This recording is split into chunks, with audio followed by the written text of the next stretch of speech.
నమస్కారం అండి. Telugu Desam party confusion always confusion. వాలంటీర్లకి ఏ స్థాయిలో వాళ్ళు భయపడుతున్నారో, అసలు వాలంటీర్లని ఎదుర్కోలేము, వాలంటీర్ల వ్యవస్థే లేకుండా పోవాలి అన్న చందంగా వాళ్ళ నాయకులు భయపడతా ఉన్నారు. అసలు వాలంటీర్ల వ్యవస్థను ప్రవేశపెట్టిన వెంటనే చంద్రబాబు నాయుడు మొట్టమొదటిగా తన అక్కసులు వెళ్ళగక్కాడు. ఆయన ఏమన్నాడంటే, మగవాళ్ళు లేని సమయంలో మగ వాలంటీర్లు ఆ ఇళ్లకు వెళ్లి ఆడవాళ్ళని ఇబ్బంది పెడుతున్నారనే తీవ్రమైన ఆరోపణలు చేశాడు. ఇక అది అయిపోయింది. ఆ తర్వాత ఆయన దత్త కుమారుడైనటువంటి పవన్ కళ్యాణ్ వచ్చేసి ఏకంగా ఉమెన్ ట్రాఫికింగ్ చేస్తా ఉన్నారు. ఒంటరి మహిళలను, వితంతు మహిళలను, అదేవిధంగా బాలికలను టార్గెట్ గా చేసుకొని వాళ్ళందరి సమాచారాన్ని వైసీపీ నేతలకు ఇచ్చేసి ఏకంగా వాళ్ళని కిడ్నాప్ చేసేస్తా ఉన్నారు. వాళ్ళు ఎటో వెళ్ళిపోతా ఉన్నారు. వేలాది మంది ఆ విధంగా వెళ్ళిపోయారు అని చెప్పేసి తీవ్రమైనటువంటి ఆరోపణలు చేశాడు. అంటే వాలంటీర్లు నేరస్తులు అనే విధంగా, వాలంటీర్లు అమ్మాయిలను సరఫరా చేసేటటువంటి ఒక బ్రోకర్లు అన్నట్లుగా విమర్శించాడు. తను ఇప్పటికీ కూడా తన విమర్శలు కట్టుబడి ఉన్నాడు. అప్పుడప్పుడు తన కక్షను వెల్లదీసుకుంటూనే ఉన్నాడు. అనేక అబద్ధాలని కూడా వాళ్ళ జనసేన పార్టీ ప్రచారం చేసింది. ఎక్కడో వాలంటీర్కి సంబంధం లేకుండా విశాఖపట్నంలో హోటల్లో వర్కర్గా పనిచేసినటువంటి వ్యక్తి ఆ యజమాని యొక్క నగల మీద ఆశతోటి ఆమెను హత్య చేస్తే, అతను వాలంటీర్ కాకపోయినప్పటికీ ఆ వర్కర్ని వాలంటీర్ గా చూపించి పచ్చ మీడియా చాలా ప్రయత్నం చేసింది. ఆ తర్వాత వాస్తవాలకు వెలుగులోకి వచ్చిన తర్వాత కూడా దానిని వాలంటీర్ వల్ల జరిగినటువంటి చర్యగానే భవిష్యత్తులో కూడా ప్రచారం చేసుకుంటూ వచ్చాయి తెలుగుదేశం పార్టీ, అదేవిధంగా జనసేన పార్టీ. ఇక వీళ్ళు క్రమంగా వాళ్ళ విధానాన్ని మార్చుకున్నారు.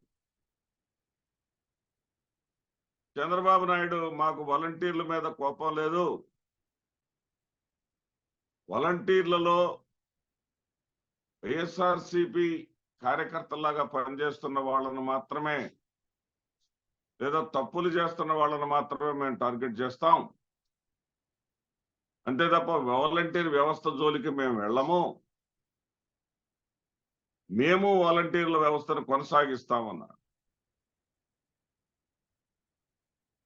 ఆయన కుమారుడు లోకేష్ అయితే వాలంటీర్ల వ్యవస్థ కొనసాగి తీరుతుందని ముందుగా ప్రకటించింది లోకేష్. ఎందుకంటే ఎంతగా వాలంటీర్లకు వాళ్ళు భయపడుతున్నారో. వాలంటీర్లు కాదు అంటే మరి 2.5 లక్షల మంది వాలంటీర్లు రాష్ట్ర వ్యాప్తంగా ఉన్నారు. వాళ్ళ కుటుంబాలకు సంబంధించినటువంటి వ్యక్తులు కూడా ఉండి ఉంటారు. వీళ్ళందరి వల్ల వాళ్ళకు నష్టం జరుగుతుందనేటటువంటి భయం. కానీ అభ్యర్థులుగా నిలబడినటువంటి వాళ్లకు చంద్రబాబు నాయుడు గత ప్రభుత్వంలో 2014 నుంచి 19 వరకు చేసిందేం లేదు కాబట్టి, గతంలో మేము ఇది చేశాము అని చెప్పేసి ఎన్నికలకు వచ్చేటటువంటి పరిస్థితి వాళ్ళకి లేదు కాబట్టి, మరి వాలంటీర్లు అనేవి ప్రస్తుతం జగన్మోహన్ రెడ్డి గారి ప్రభుత్వంలో ఇళ్లకే వచ్చి ప్రతి ప్రభుత్వ ప్రయోజనాన్ని, పథకాల యొక్క ప్రయోజనాలను వాళ్లే ఇంటికే వచ్చి అందిస్తున్నారు కాబట్టి, ఏ విధమైనటువంటి సర్టిఫికేట్ అవసరమైనా కానీ ఆ సర్టిఫికేట్ కోసం ఎంఆర్ఓ ఆఫీస్ దాకా వెళ్ళి రోజుల తరబడి వారాల తరబడి తిరిగేటటువంటి అవకాశం లేకుండా, పరిస్థితులు లేకుండా ఇంటికే తీసుకొచ్చి కావాల్సినటువంటి సర్టిఫికెట్ తెచ్చిస్తున్నారు. కాబట్టి మరి ఈ వాలంటీర్లందరూ కూడా ప్రభుత్వం నిర్దేశించినటువంటి సేవలన్నింటినీ కూడా దాదాపు 500 రకాల సేవల్ని ప్రజలకు అందించారు. కాబట్టి ఈ వాలంటీర్లు వరుసలు పెట్టి కుటుంబాల్లో పిలుస్తున్నారు. కాబట్టి వీళ్ళని అదేవిధంగా కుటుంబాల్లో వాళ్ళొచ్చి పలకరించినప్పుడు కూడా అవ్వ, తాత, అన్న, అక్క, చెల్లి, బాబాయ్, పిన్ని అంటూ వరుసలు కలిపి వాళ్ళు మాట్లాడటాన్ని వీళ్ళు జీర్ణించుకోలేకపోతా ఉన్నారు. తెలుగుదేశం కూటమి తరపున నిలబడినటువంటి వ్యక్తులు.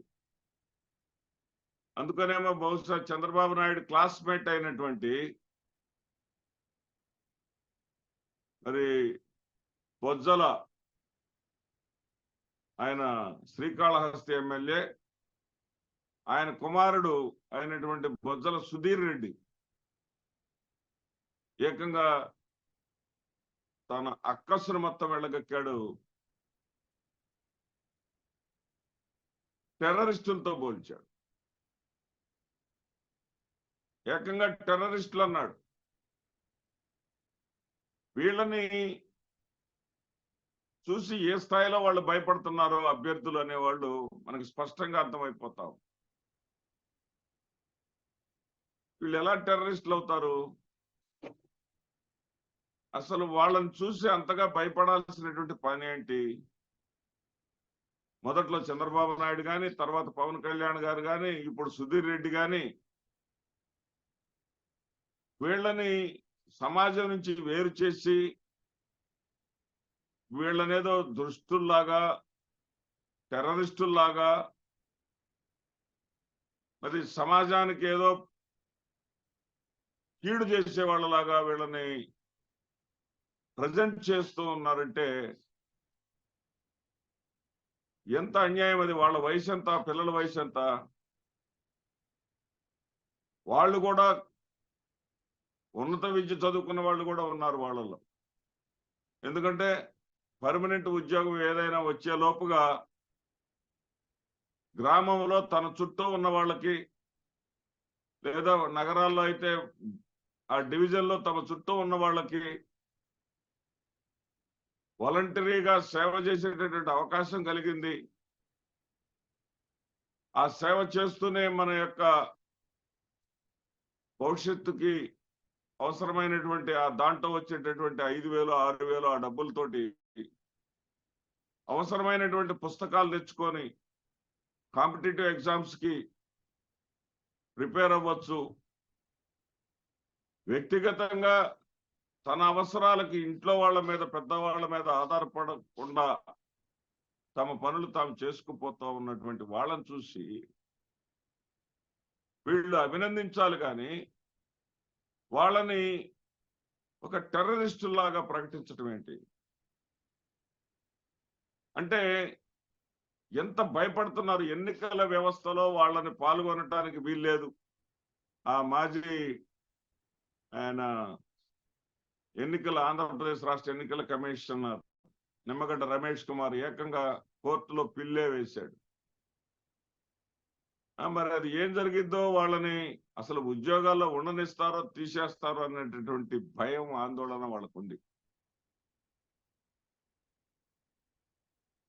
వాలంటీర్లు అంటే ఎక్కడి నుంచో వచ్చిన వాళ్ళు కాదు కదా. వాళ్ళు ఆ 50 ఇళ్లలోనే ఒకళ్ళు కదా. వాలంటీర్కి 50 ఇళ్ళు కేటాయిస్తారు. ఆ 50 ఇళ్లలోనే ఒక కుటుంబానికి చెందిన వాళ్ళు. అంటే వాళ్ళ గురించి మిగతా 49 ఇళ్లకు తెలియదా? ఇంత దుర్మార్గంగా వీళ్ళు రాసుకుంటా పోతే, వీళ్ళు విమర్శించుకుంటా పోతే అది వాళ్ళకి ఏ రకంగా మేలు చేస్తుందా? పార్టీలకు భారీ స్థాయిలో నష్టాన్ని చేస్తుంది. గతంలో వచ్చినటువంటి 23 స్థానాలు కూడా తెలుగుదేశం పార్టీకి రాకుండా ఏ 8 స్థానాలకో 9 స్థానాలకో పడిపోయే విధంగా సింగిల్ డిజిట్ పడిపోయే విధంగా చేసి తీరుతుంది. ఎందుకంటే నష్ట నివారణ కోసం మళ్ళీ బొజ్జల సుధీర్ రెడ్డి ఇట్లా అన్నాడా అని అచ్చెన్నాయుడు బయలుదేరాడు. అచ్చెన్నాయుడు బయలుదేరి మేము ఇప్పటికే ప్రకటించాం, వాలంటీర్లు అందరి మీద కోపం కాదు, వాలంటీర్లలో తప్పులు చేసే వాళ్ళ మీద ప్రభుత్వం చర్యలు తీసుకుంటానే ఉంది. వాలంటీర్లలోనే ఉన్నారు తప్పులు చేసేవాళ్ళు, ఇతర డిపార్ట్మెంట్స్ లో లేరా? పోలీస్ డిపార్ట్మెంట్ లో లేరా? టీచర్ డిపార్ట్మెంట్ లో లేరా? రెవెన్యూ డిపార్ట్మెంట్ లో లేరా? నీటిపారుదల డిపార్ట్మెంట్ లో లేరా?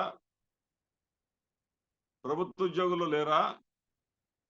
తప్పులు చేసే వాళ్ళని ఉపేక్షించి వదిలేస్తున్నారా? వాళ్ళ మీద విచారణ చేయట్లేదా? వాళ్ళ తప్పు రుజువు అయితే శిక్షలు పట్టలేదా? వాలంటీర్లు ఏమన్నా అతీతులా?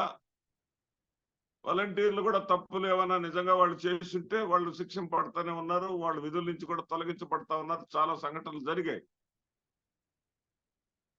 అంతేగాని వాలంటీర్ల వ్యవస్థ మీద పట్టం ఏంటి వీళ్ళు? ఈ వాలంటీర్ల వ్యవస్థ వైఎస్ఆర్సీపీకి అనుకూలంగా ఉంది అని అనుకోవటం ఎందుకు?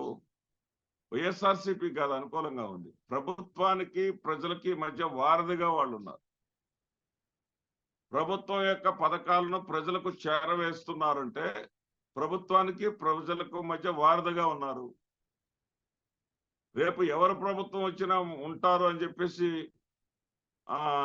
అచ్చెన్నాయుడు చెప్పాడు. తాజాగా మళ్ళీ చంద్రబాబు నాయుడు అయితే కుప్పం పర్యటనలో అసలు 5,000 ఏం జీతం, నేను అయితే 30,000తో మొదలు పెడతాను, 30,000తో ఆగను, 30 నుంచి 50,000 వరకు పెంచుకుంటూ పోతాను అని చెప్పాడు. అంటే ఎంత కన్ఫ్యూజన్ స్టేట్ లో వీళ్ళు ఉన్నారు, ఎంత కన్ఫ్యూజన్ లో ఉన్నారు అంటే ఏదో ఒక రకంగా అబద్ధాలు చెప్పి మాయ చేసి, అరే 5,000 రూపాయలే దండగా, అసలు అంత అవసరమా అన్నవాళ్ళు ఇప్పుడు వచ్చేసి 30,000 ఇస్తాము, 50,000 దాకా పెంచుకుంటా పోతాము. అసలు చంద్రబాబు నాయుడు 14 ఏళ్ళు పరిపాలన చేశాడు. ఏ రోజైనా సరే ఇలాంటి వ్యవస్థని ఒకదాన్ని ప్రారంభించాలని, ఏర్పాటు చేయాలని, ఈ వ్యవస్థ ద్వారా ప్రజల ఇంటికి ప్రభుత్వ సేవలను చేర్చాలని ఏ రోజైనా సరే ఆలోచన చేశాడా? ఏ రోజైనా ఆలోచన చేశాడా? పైగా ఈ రోజున నిమ్మగడ్డ రమేష్ లాంటి వాళ్ళని చేత కోర్టులో కేసులు వేయించి వాళ్ళకి ఇంటి దగ్గరికే వచ్చి పెన్షన్స్ ఇవ్వాల్సినటువంటి పరిస్థితులు ఇది ఈ 3 నెలలు, బహుశా ఏప్రిల్ 3వ తేదీ నుంచో 4వ తేదీ నుంచో మొదలవుతాయి. ఎందుకంటే మార్చి 31 చివరి తేదీ కాబట్టి, ఫైనాన్షియల్ ఇయర్ కాబట్టి మార్చి 31, 29 నుంచే బహుశా 29, 30, 31, 1, 2 తారీఖులు ఆ బ్యాంకులన్నీ సెలవులు ఉంటాయి, ట్రాన్సాక్షన్స్ ఏమి జరగవు. మరి 3వ తేదీ నుంచి పంపిణీ ప్రారంభమైనా కానీ ఆ పంపిణీ వాలంటీర్లు చేయటానికి వీల్లేదు అని చెప్పేసి ఆ నిమ్మగడ్డ రమేష్ కుమార్ ఒక ఆదేశాలు కోర్టు నుంచి తెచ్చుకున్నారు. సరే చెయ్యరు. గతంలో లాగా మళ్ళీ వీళ్ళు పోయి ఎంఆర్ఓ ఆఫీస్ హెడ్ క్వార్టర్స్కి వెళ్ళి నగరాల్లో పట్టణాల్లో అయితే ఎండిఓ ఆఫీస్కి వెళ్ళి అక్కడికి వెళ్ళి తెచ్చుకోవాలి. సరే మీరు చేయాల్సినటువంటి ఇన్కన్వీనియన్స్ చేస్తూనే ఉన్నారు ప్రజలకి. ఈ పరిస్థితి ఒక ఏప్రిల్ నెల కాదు, మే నెల కొనసాగుతుంది. జూన్ నెల 4వ తారీఖు కౌంటింగ్ కాబట్టి కొత్త ప్రభుత్వం వచ్చేసరికి ఇంకా అవతల కూడా ఒక 4-5 రోజులు పట్టవచ్చు. కాబట్టి దాదాపు 3 నెలల పాటు అవాతాతలు, నడవలేని వాళ్ళు, మరి ఇంటికే పెన్షన్ వచ్చేసి కళ్ళకద్దుకుంటున్న వాళ్ళందరూ కూడా ఈ 3 నెలలు కష్టాలు పడాల్సిందే. ఆ పెన్షన్ కోసం వాళ్ళు ఎక్కడికో వెళ్లాల్సిందే. ఇలాంటి పరిస్థితులు ఒకవైపు ఉంటే అలాంటి పరిస్థితులు సృష్టించినటువంటి క్రియేట్ చేసినటువంటి మీరు ఇప్పుడు మళ్ళీ వాళ్ళని తాజాగా టెర్రరిస్టులతో పోలుస్తా ఉన్నారు. అంటే ప్రజలకు అసౌకర్యం చేసింది కాకుండా చేసింది చాలక వాళ్ళని టెర్రరిస్టులు. అసలు కరోనా సమయంలో వాళ్ళు లేకపోతే ఆంధ్రప్రదేశ్ రాష్ట్రం ఏమైపోయి ఉండేది? కరోనా మహమ్మారి దెబ్బకు కొంతమంది వాలంటీర్లు కూడా ప్రాణాలు కోల్పోయారు కదా. అంటే వాళ్ళు ఒక్కళ్లే చనిపోయారని నేను అంట్లా, చాలా మంది ఉద్యోగస్తులు కూడా చనిపోయారు. టీచర్స్, మా టీచర్ సమాజానికి చెందిన వాళ్ళు కూడా చాలా మంది చనిపోయారు. కానీ కనీస ఇంగిత జ్ఞానం ఉండాలి కదా వాళ్ళనే ముందు. వాళ్ళు సమాజంలో భాగమే కదా, పిల్లలే కదా, వాళ్ళకి ఎంతో భవిష్యత్తు ఉంది కదా. వాళ్ళ జీవితాలు మీలాగా 74 ఏళ్లకి 80 ఏళ్లకి వచ్చేసి చరమాంకంలో లేవు కదా. ఎక్కువ మంది వాలంటీర్లు 20 నుంచి 25 సంవత్సరాల వయసు మధ్య ఉన్నటువంటి వాళ్లే కదా. వాళ్ళకి ఇంకా చాలా భవిష్యత్తు ఉంది కదా. మీ పిల్లలెంతో వాళ్ళు కూడా అంతే కదా. అలాంటి వాళ్ళని చేదరించుకొని అలాంటి వాళ్ళ వల్ల మీరు ఓడిపోతున్నారు అనేటటువంటి ఒక భయాన్ని మీలో పెట్టుకొని చెప్పండి. మీరు తెలుగుదేశం పార్టీ అధికారంలోకి వస్తే, లేదా ఇప్పుడు ఏదో 3 పార్టీలు కలిశారు, 3 పార్టీలకు తోడు ఒక 3 ప్రధానమైనటువంటి మీడియాలు ఉన్నాయి. ఈనాడు, ఆంధ్రజ్యోతి, ఆ TV5 అని ఒకటి, ఆ మహా న్యూస్ అనేది ఉన్నాయి. రకరకాలు నిత్యం అబద్ధాలు విషం కక్కేటటువంటివి. కొన్ని రోజులేమో వాలంటీర్ల మీద విషం కక్కారు. తర్వాత చంద్రబాబు నాయుడు మేము కూడా వాలంటీర్ల వ్యవస్థ కొనసాగిస్తామనగానే తగ్గారు. మీరు మరలా ఇప్పుడు బొజ్జల సుధీర్ రెడ్డి వ్యాఖ్యల ద్వారా అర్థమవుతుంది ఏంటంటే, మీరు వాలంటీర్ వ్యవస్థని ఉంచరుగాక ఉంచరు. అసలు ఉంచే వాళ్ళైతే, ప్రజల గురించి ఆలోచించే వాళ్ళైతే, ప్రజల మేలు గురించి ఆలోచించే వాళ్ళైతే, అసలు మీరు 14 ఏళ్ల పాటు ముఖ్యమంత్రిగా చేసిన సమయంలో ఏ రోజైనా ఎలాంటి ఆలోచన వచ్చిందా? పైగా ఇవన్నీ కూడా సర్పంచుల అధికారులని, సర్పంచులకి ఉన్నటువంటి అధికారాలని నిర్వీర్యం చేయడానికి తీసుకొచ్చాడు ఈ వాలంటీర్ వ్యవస్థనని చెప్పేసి ఆ యొక్క స్థానిక ప్రజా ప్రతినిధులని రెచ్చగొట్టింది మీరు కాదా? వాలంటీర్లని శత్రువుల్లాగా చూడాలని చెప్పేసి సమాజంలో మిగిలిన వర్గాలన్నింటినీ వాళ్ళ మీదకి రెచ్చగొట్టింది మీరు కాదా? గుర్తుపెట్టుకోండి, ఈ వాలంటీర్ వ్యవస్థకి ఏవి మీరు భయపడుతూ మీరు చేసేటటువంటి చేష్టలే మీకు మరణ శాసనాన్ని రాసి పెట్టాయి.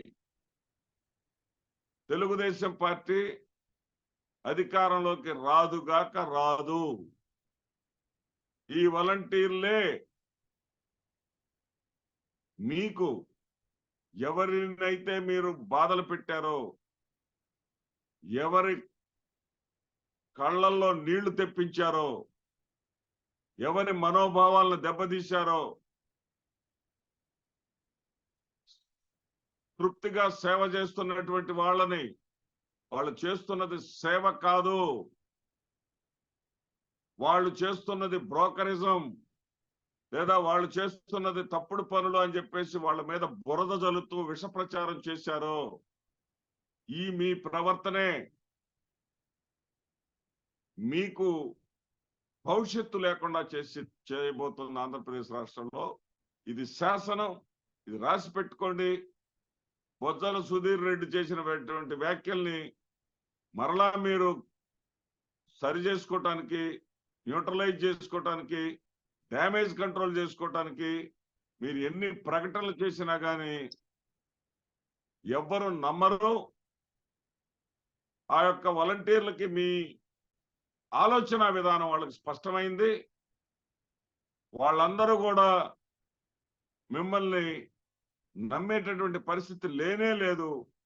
ఆంధ్రప్రదేశ్ రాష్ట్రంలో తెలుగుదేశం పార్టీకి భవిష్యత్తు లేకుండా చేసుకున్నారు మీ యొక్క కన్ఫ్యూజన్ స్టేట్ తోటి, మీ యొక్క ఆలోచన విధానాలతోటి, మీ యొక్క పూరితమైనటువంటి ఆలోచనలతోటి అన్న విషయం జూన్ 4వ తేదీన బ్యాలెట్ బాక్సులు ఓపెన్ చేసి కౌంటింగ్ చేసిన తర్వాత స్పష్టమవుతుంది. నమస్తే.